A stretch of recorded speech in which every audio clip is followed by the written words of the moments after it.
In the name of Allah, the compassionate, the most merciful, and the most peaceful.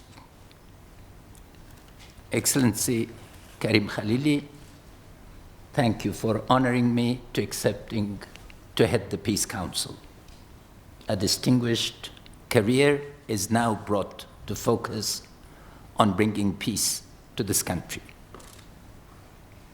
Justice Sangari and the Supreme Court members, the Attorney General, Mr. Atmar, Ambassador Yamamoto, Deputy Minister Rainpour, Deputy Minister Yildiz, distinguished representatives, special envoys, members of cabinet, Mr. Saleh, representatives, friends.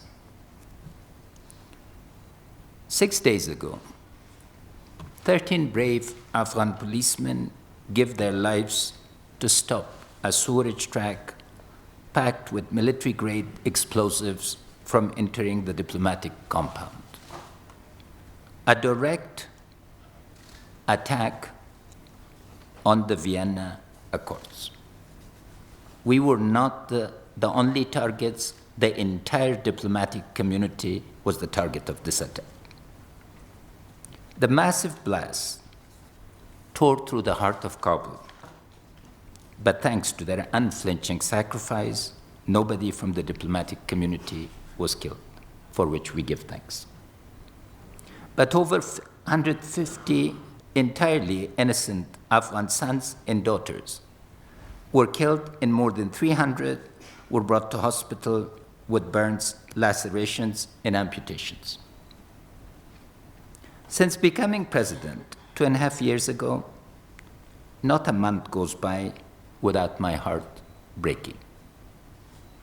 I visit our hospitals and our cemeteries, the places where our young people's lives have been torn to pieces by senseless terrorist violence. Qudsia was a devout, young Kabuli lady who had memorized the entire Quran. She was a part-time worker, the only person in her family of 6 who had a job. She worked part-time and used the other part of the day to improve herself through study. Walking to college one morning, a suicide bomber in a car smashed into another car and exploded. Qudsia was mutilated and killed. A sparkling young woman whose life meant nothing more than collateral damage to the fanatic who killed her and the people who trained him. But we are not alone in our grief. 3 weeks ago, in Manchester, England, little Safi Rousseau had finally become 8 years old. With thousands of other young children, she was going to have fun with her friends in a concert. And shortly thereafter, she became the youngest victim of a terrorist attack that ripped 22 more souls from their families and sent at least 12 more children under the age of 16 to the hospital. Terrorism is killing our children. Before we begin our talks today, I ask that all of us take a moment of silence to reflect on these innocent lives that were lost, those young people whose futures were snatched from them and from us. May I ask you for a moment of silence?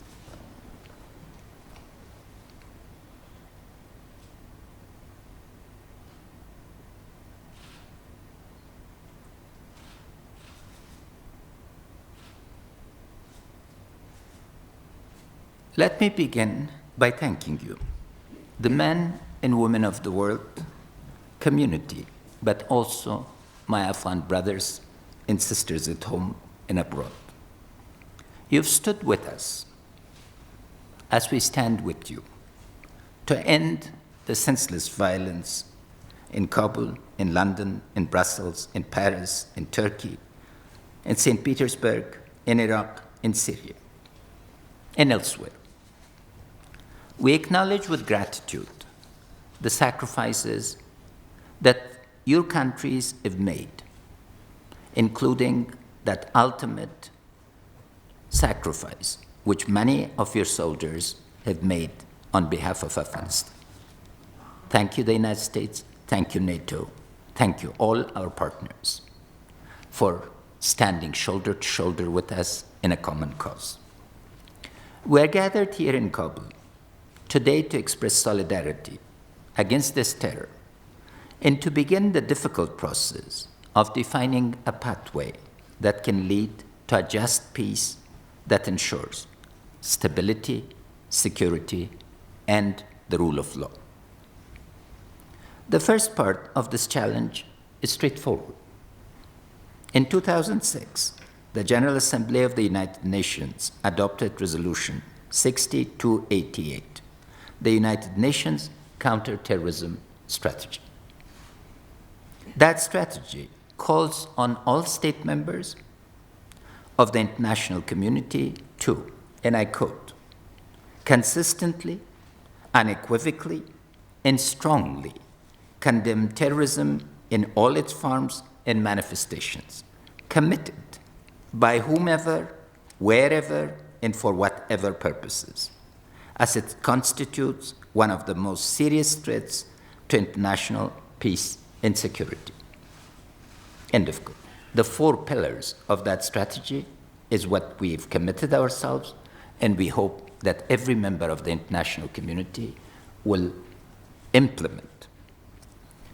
Ladies and gentlemen, you are in a city whose people are grieving because hundreds of our children have been blown apart by terrorist violence.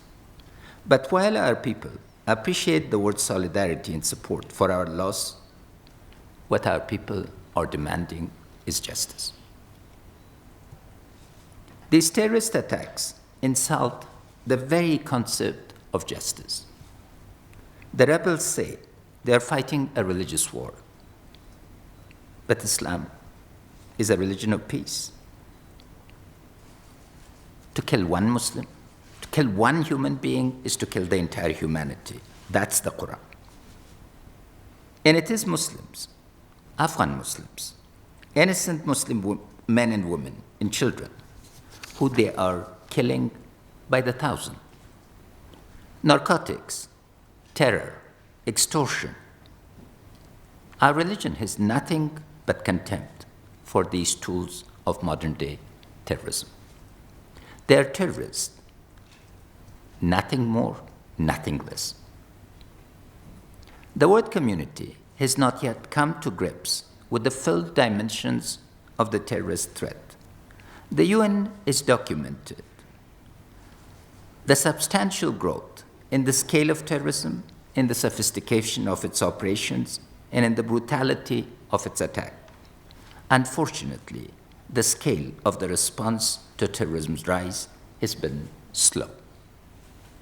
While cooperation is improving, countries still lack the frameworks, the legal instruments, and the adaptability to track down and destroy movements that rapidly change their scope, their scale, and even their theater of operations. Global terror is targeted Afghanistan, attracted by our central location and difficult terrain. Best estimates show an increase from 200 to 11,000 foreign fighters over the past 4 years. Dabiq, the field manual of Daesh, urged their recruits to go to Afghanistan, Pakistan, and other South Asian countries.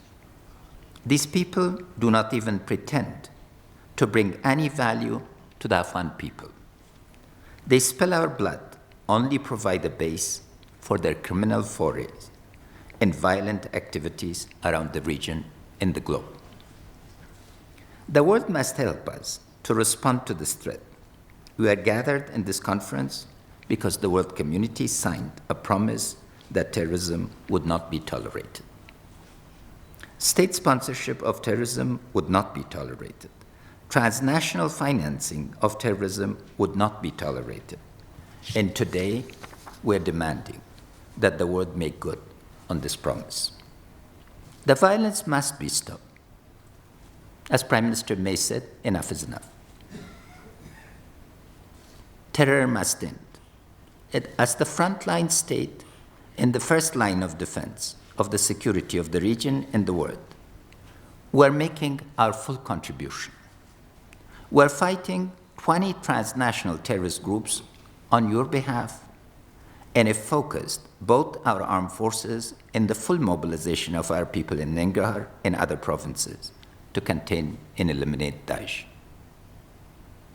What we need is an agreed regional strategy, organizational vehicle, and a plan of action to overcome terrorism together.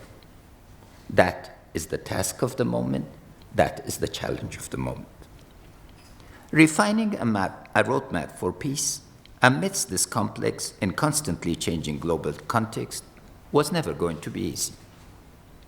Our conflict is multidimensional. We cannot solve one bit of the terrorism problem without having a comprehensive framework that allows us to address its complexity. However, while the solution to the conflict will be complex, uneven, and time-consuming, the hardest part of all will be getting started. We believe that once there is a dialogue on peace with good intentions, there are few barriers that cannot be overcome. For starting that dialogue, we need to ask three fundamental questions. First, are we truly, genuinely interested in peace? Second, do we have the unity, resolve, and capacity to bring about a sustainable peace? And third, do we have the counterparts who are also genuinely committed to peace? Let me address each of these questions in turn. First and foremost is that we unambiguously affirm our interest in bringing an end to the violence. Between 2015 and 2016, over 75,000 Afghans were killed or wounded.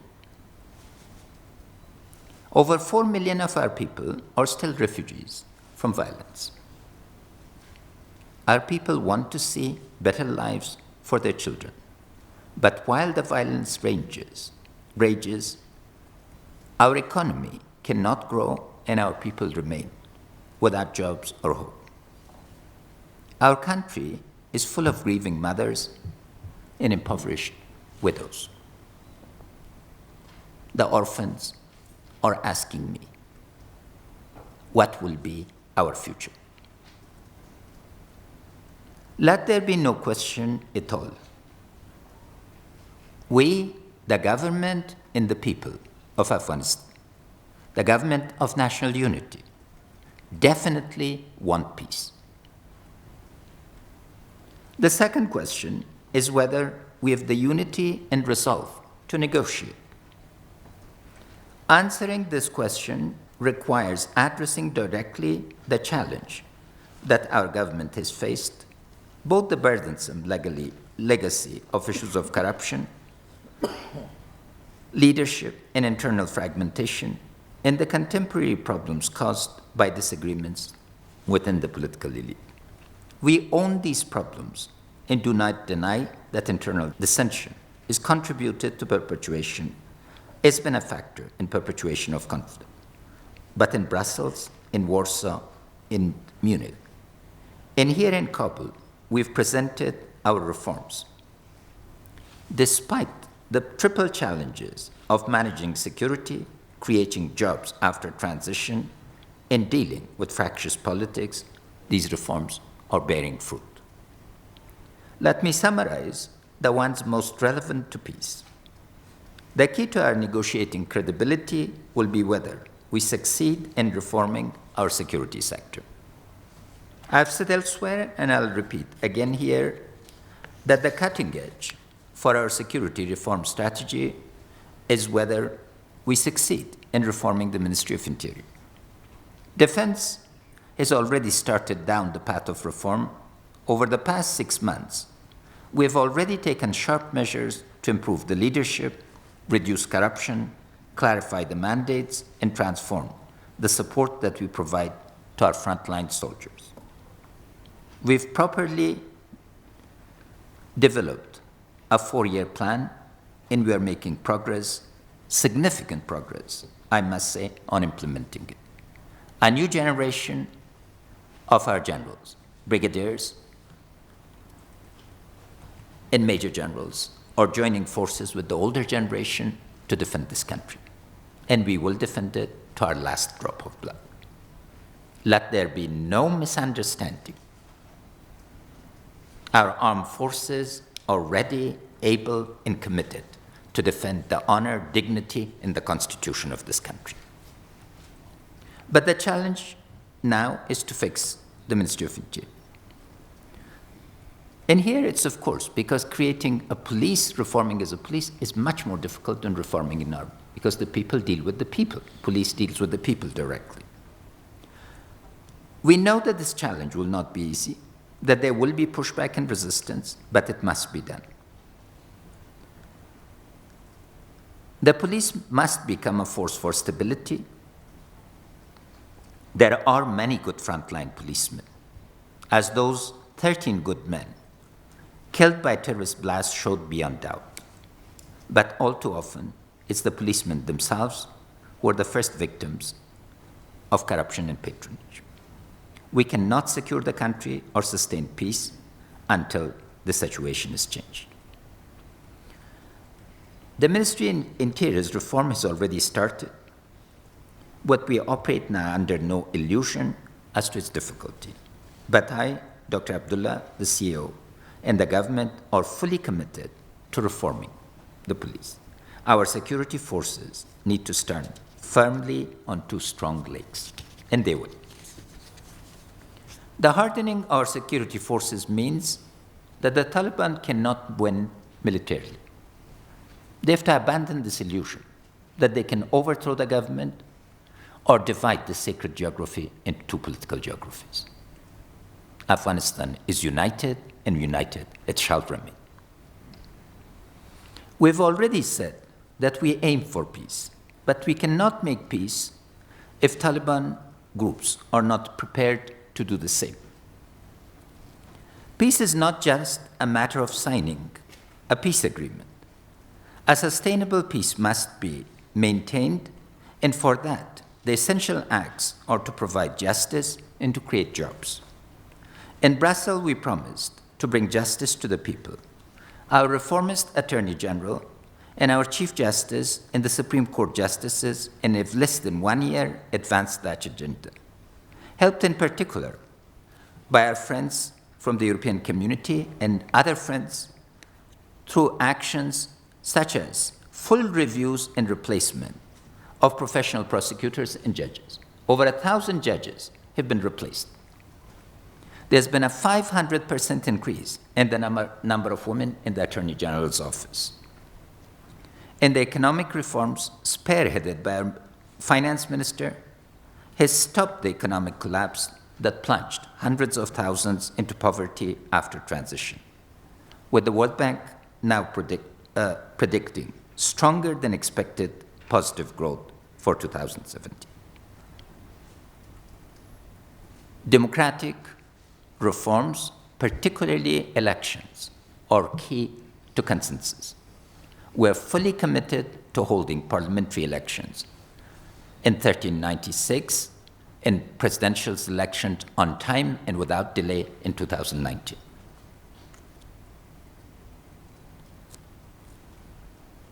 Dr. Abdullah and I, and all the government, is committed to this path, and it shall be done. Security, justice, jobs, and democratic rights, the foundations for pursuing peace and then sustaining it, are finally becoming real.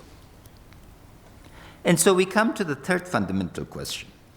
Do we have interlocutors who are also interested in waging peace rather than war? Speaking frankly, we're not sure.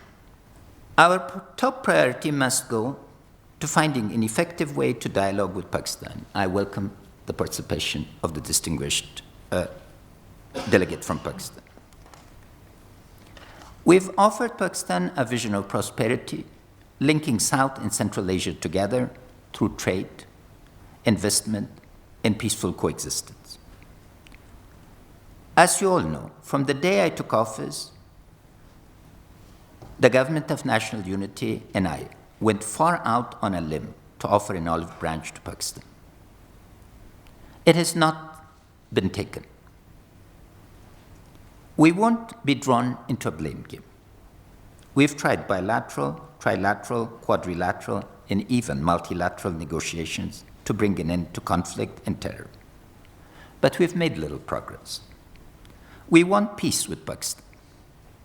We want to be able to trust Pakistan. And we want the chance for friendly, cooperative relationships that will reduce poverty and promote growth on both sides of the Durand Line. Our problem, our challenge, is that we cannot figure out what is it that Pakistan wants. What will it take to convince Pakistan that a stable Afghanistan helps them and helps our region?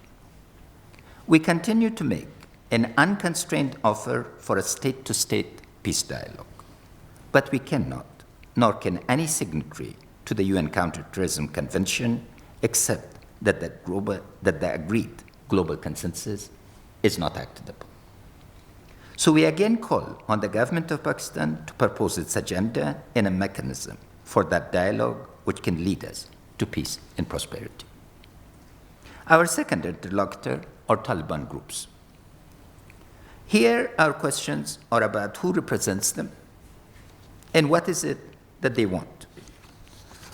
We've given our preconditions to a negotiation in more detail elsewhere, but they can be summarized as acceptance of the Constitution, continuity of the reforms for educating and advancing the rights of women, and a renunciation of violence and linkages with terrorist groups. All else is on the table, and I would like to advance this start to a peace dialogue by proposing several specific actions. First, since peace has to be a national discussion, we'll hold a national consultation to develop a joint peace agenda that addresses the social, political, and security dimensions of the peace. It must pay particular attention to the experience and demands of our women and the views of our diverse civil society. I am pleased to report that His Excellency Mohammad Karim Khalili will be leading that consultation from his position as the new chairman of the High Peace Council. Thank you, Vice President, for once again serving your nation in an important hour. Second, we would accept that the location for peace talks can be out anywhere that is mutually agreeable, whether it be in Kabul, where we would provide guarantees, or elsewhere. Third, if there is agreement to develop a peace roadmap acceptable to both sides, we would allow Taliban groups to open a representative office so that both sides can meet in safety. We are offering a chance for peace, but we must also be clear that this is not an open-ended opportunity.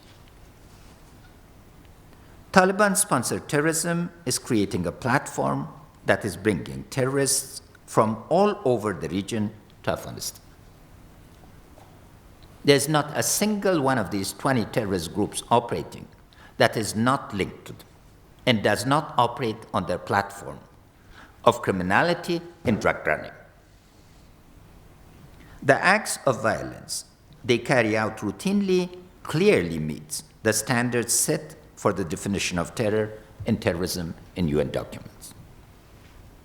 Without a lessening of violence against civilians and a meaningful agreement on peace, we will invoke the clauses of the General Assembly resolution on counterterrorism and seek to have the Taliban to be sanctioned as both perpetrators and a sponsor of terrorism. They do not have the time. We have the time, and they must get watches. Time is running out. This nation will reject them. This is the last chance. Take it, or face the consequences of the united wrath of a nation that is grieving but determined. Don't forget, we have 2,000 years of learning how to discipline our grief and direct it towards goals. Our third interlocutor is our neighbors, the countries of Central, South, West, and East Asia. In the past, there has been a misperception that this is America's war. An unpleasant analogy to the Cold War. But now that illusion should be finished. The number of foreign troops has dropped by 90% since 2013, and the Taliban groups embraced the agenda of peace that we had offered, they would have been reduced further. Territorial defense forces are fully Afghanized, and national policies are fully Afghan. I want to thank the international community and our foundational partner, the United States, again for their commitment to peace. There is no illusion that any of our partners do not want peace. But it has to be a peace that is sustainable, and just, and enduring. But there has been a change. Terrorism is spreading, bringing violence, instability, and disruption across all countries of the region. Our policies have been to build strong political and economic ties with all of our neighbors in this region, but now they too are feeling the hot winds of terrorist violence. There is a need to build the security alliances that will let us face this common threat together. From India to Azerbaijan and Russia, from China to Iran, we are all facing common threats. And I want to thank our Central Asian, Caucasian neighbors, China, India, Iran, and others, particularly on the economic dialogue and on the full measures that we are taking to change the playing field and create new opportunities. And I hope that this will become a regional consensus. Our fourth interlocutor is you, the regional and international community. It's time to get serious about peace. Our region is under threat. Each one of us faces domestic violence. And of course, Turkey, very distinguishedly represented, has been a major partner. Domestic violence financed through illicit transfers and maintained through criminal networks that spread extremism, money, and weapons across borders. It is time to end this. Now more than ever, we need the global community to provide the muscle and backing to stop criminality and demand the rule of law. You've signed the agreements. Let us commit ourselves to enforce them now. We've said clearly that we would like a strengthened UNAMA to be a key counterpart in this process. We will start discussions with the UN and the international community to develop a neutral third-party monitoring mechanism so that when a peace agreement is in sight, there's also a means to verify compliance and resolve disputes. Peacemaking and peace-building must go together. We will begin the process of healing and reconciliation, and we look forward to drawing on our own experience of tragedy and recovery to help us reconcile and move on. Let me add one final thought on the subject. The dialogue around peace is fragmented. There are many players running many parallel tracks with little clarity on who they are and what they represent. It is a recipe for misunderstanding. And what is most needed right now is focus. The government has proposed a consultation to gather our people's wishes, fears, demands, and concerns from across the country as part and parcel of the peace dialogue. But in return, we also ask that you respect the integrity of an Afghan government-owned and led, consolidated process and not separate tracks of your own. Separate streams never constitute a river or an ocean. It's only when they're brought together that we can have full impact and focus. Let me conclude by underlining how urgent it is to bring peace to our region. Peace in Afghanistan will bring stability to our neighbors, to Asia and the world. Iqbal, the poet laureate of Pakistan, said it best. Asia is but a vessel of water and earth, the heart of which is the Afghan nation. From its accord, the accord of Asia, from its discord, the discord of Asia. Billions of bonds tie us together. Let's focus those bonds on creating accord, both here and in the region, in Asia-wide. It can be done. 3 years ago, nobody thought that Hizb Islami could be brought under the tent of peace. Dr. Ghairat, thank you for being here. Thank you for agreeing to speak later to our interlocutors. And thank you for being such a persistent champion of peace. And yet today, they're here, ready to replace their bullets with ballots. Both sides negotiated hard, as Afghans do. But the deal is held. All the neighbors negotiate hard. Afghans are resilient.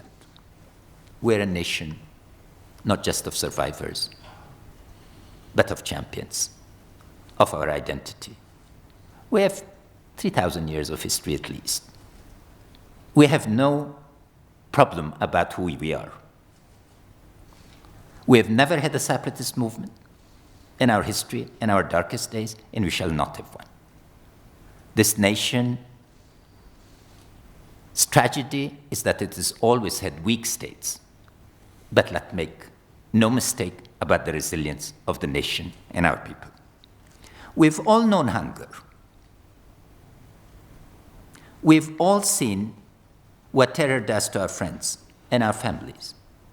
There's not a family among us who's not lost loved ones, who've not been imprisoned, who've not been tortured in those dark days, and where we continuously are not mourning. We are prepared to negotiate a pathway to peace, but nobody should ever assume that we will negotiate under duress or pressure. Peace cannot be surrender of our rights and gains. Terrorists can shed our blood, but they cannot break our will. During this horrible week that is just finished, my esteemed colleague and friend, Dr. Abdullah, joined the funeral rites for the young son of Senator Azidyar, who had been killed. During the funeral, another bomb went off, a bomb so powerful that half of the body of one of our distinguished scholars, who had been a leader of jihad, standing less than 2 meters away from Dr. Abdullah and standing right next to Minister Saleh, ended up in one hospital while the other half was taken to a different hospital. That is terror.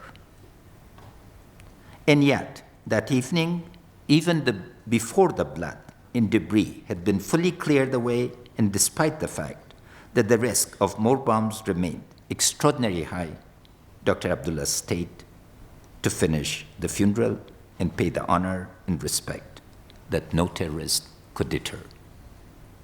That is bravery. Bibi Shima is a mother from Kandahar. 3 of her 4 sons were lost in the fight against terror. 2 from the police and 1 from the army. And yet, when I met her, she was helping her 4th son sign up to fight. In this very room, I asked her why. Her son, I said, should stay home and care for his mother. Because, she said, and I quote, "I want my son to fight the terrorists so that our mothers and daughters in our village do not feel the same pain that I have felt." End of quote. Ladies and gentlemen, we're all living in one village now. A village that is under attack by networks that know no bounds or limits.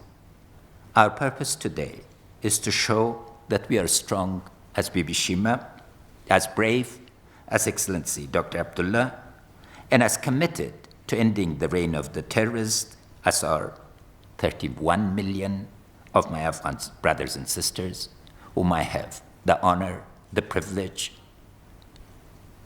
to represent and to serve. Thank you for being here. Long live Afghanistan. Long live international solidarity, cooperation, and determination.